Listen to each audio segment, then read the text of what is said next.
గుత్తి వంకాయ మసాలా కర్రీ చేయడానికి ముందుగా ఒక ప్యాన్లో కొన్ని పల్లీలు వేపుకుంటున్నాను. తర్వాత మనం కొంచెం జీలకర్ర, ధనియాలు, కొంచెం మిరియాలు, ఒక 4 లవంగా, దాల్చిన చెక్క, 1 బిర్యానీ ఆకు, ఇవి కూడా వేపుకోవాలి.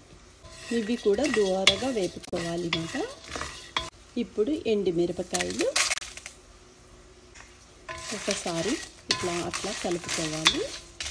చూడండి, గుత్తి వంకాయ మసాలా కర్రీకి కొన్ని నువ్వులు,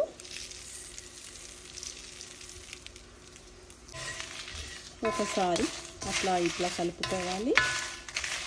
కొంచెం వేగితే చాలు. తర్వాత వంకాయ మసాలా కర్రీకి కొంచెం కొబ్బరి పొడి. చూడండి, అన్నీ వేగిపోయాయి. కొబ్బరి పొడి మాత్రం తొందరగా వేగుతుంది కాబట్టి ఇవి వేగే ముందే వేయాలి అన్నమాట. అయిపోయింది. ఇది పౌడర్ చేసుకోవాలి గుత్తి వంకాయ మసాలా కర్రీకి.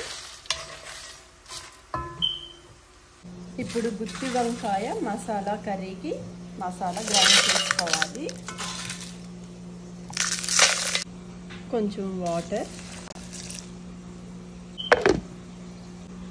చూడండి, గుత్తి వంకాయ మసాలా గ్రైండ్ చేయడం అయిపోయింది. గుత్తి వంకాయ కూర చేయడానికి ఒక ప్యాన్లో 2 గరిటెలు నూనె వేస్తున్నాను. గుత్తి వంకాయ కూరకి కొంచెం నూనె ఎక్కువనే వేసుకోవాలి. కొంచెం కరివేపాకు, కొన్ని ఉల్లిపాయ ముక్కలు, కొంచెం పసుపు. ఉల్లిపాయలు వేగేటప్పుడే సాల్ట్ వేయాలి, అప్పుడు ఉల్లిపాయలు బాగా వేగుతాయి అన్నమాట. ఒకసారి కలుపుకోవాలి. గుత్తి వంకాయ మసాలా కర్రీకి నేను మా ఇంట్లో చేసిన అల్లం వెల్లుల్లి పేస్ట్ వేస్తున్నాను. ఒకసారి కలుపుకోవాలి. చూడండి, మొన్న నేను ఫామ్ నుండి తెచ్చిన వంకాయలు ఎంత బాగున్నాయో చూడండి. ఇప్పుడు గుత్తి వంకాయ మసాలా కర్రీ చేసి చూపిస్తాను మీకు. చూడండి, ఉల్లిపాయలన్నీ వేగిపోయాయి. ఇప్పుడు నేను గుత్తి వంకాయలు చీరికలు చేసినవి వేస్తున్నాను. చూడండి,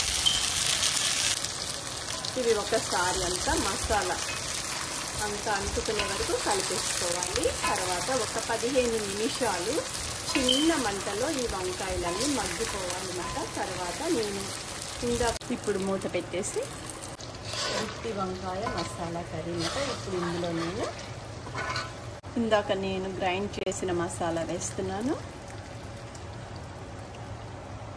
కొంచెం వాటర్. గుత్తి వంకాయ మసాలా కర్రీలో కొంచెం చింతపండు రసం. గుత్తి వంకాయ మసాలా కర్రీలో పచ్చిమిరపకాయ చీరికలు ఇలా వేస్తే చాలా బాగుంటాయి అన్నమాట. చూడండి, మీరు కూడా ట్రై చేయండి. ఇప్పుడు శుభ్రంగా ఒకసారి కలిపేసుకుందాం. ఎందుకంటే చింతపండు పులుసు కూడా వేసాను కదా, పచ్చిమిరపకాయ చీరికలు వేసాను. ఇది ఒక 10 నిమిషాలు కుతుకుతా ఉడికితే గుత్తి వంకాయ మసాలా కర్రీ రెడీ అయిపోతుంది అన్నమాట. ఇప్పుడు ఒక 10 నిమిషాలు మూత పెట్టాలి. చూడండి, 10 నిమిషాలు అయింది. గుత్తి వంకాయ కూర రెడీ అయిపోయింది. ఇప్పుడు దాంట్లో కొత్తిమీర వేసి గుత్తి వంకాయ కూర రెడీ. ఒకసారి కలిపేస్తే గుత్తి వంకాయ కూర రెడీ అయిపోతుంది. ఎంత బాగుందో చూడండి, రుచి రుచిగా గుత్తి వంకాయ కూర. ఈజీ రెసిపీ, మీరు కూడా ఇట్లా ట్రై చేయండి. రెడీ.